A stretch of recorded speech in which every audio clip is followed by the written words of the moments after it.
Bugün ilk dəfə idi ki, paxlalı dovğa hazırlayırdım. Bunun üçün əvvəlcə həyətdən bir qədər nanə dərdim, təmiz-təmiz yudum, saplaqlarından ayırdım, xırda-xırda doğradım. Daha sonra 2 banka 720 qramlıq banka ilə qatığımı əlavə edirəm qazanımın içərisinə. Üzərinə 150 qram qəşəng yağlı xama əlavə etdim. 1 ədəd yumurta, 2 xörək qaşığı un əlavə edib bunları yaxşı-yaxşı qarışdırıram ki, unumuz topa şəklində qalmasın, tam həll olsun. Əvvəlcədən islatdığım 3 xörək qaşığı düyünü də suyunu süzüb bir dəfə də yuyub əlavə edirəm bunu da qatığın içərisinə və bunları yenə də bir qədər qarışdırıram.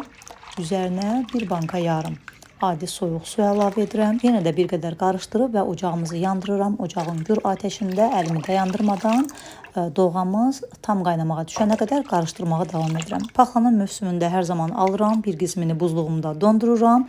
Bir qismində mütləq bir neçə dəfə plov hazırlayıram. Bir qədəri buzluğumda qalmışdı. Onu da bugün buzluqdan çıxartdım. Onu da qeyd edim ki, buzluqdan çıxardarkən qabıqlarını soymaq çox rahat olur.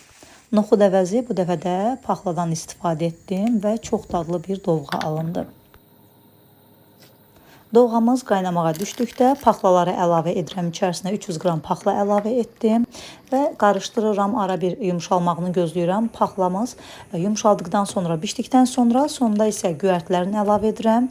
İspanaxın mövsümü olmadığı üçün ispanaqdan istifadə edə bilmədim.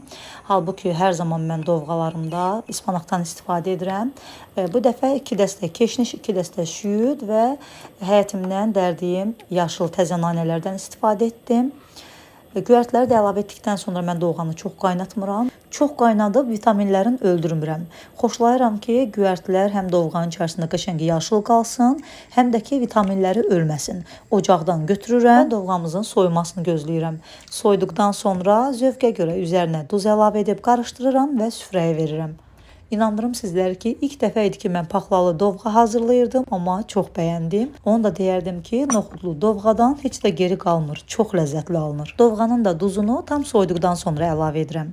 Paxlanın mövsümü gəldisə, mütləq həm dovğasını, həm plovunu hazırlayın, çünki çox ləzzətli olur. Hazırlayanlara nuş olsun, göz haqqınızı halal edin, mütləq sizlər də hazırlayın, dadına baxın.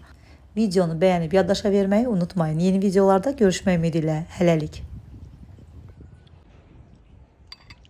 Çox dadlıdır.